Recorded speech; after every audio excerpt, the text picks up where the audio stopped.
বছরের পর বছর ধরে করা ভক্তি যদি শাস্ত্র বিরুদ্ধ হয় তাহলে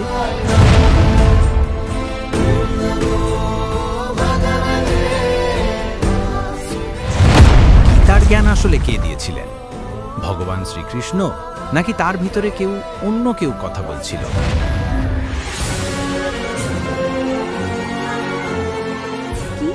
কৃষ্ণজি নিজে বলছেন তিনি গীতায় বলা 3টি গুণের ভান, এটাই কি আসল বন্ধনের কারণ? তুমি কি কখনো গীতা পড়েছো?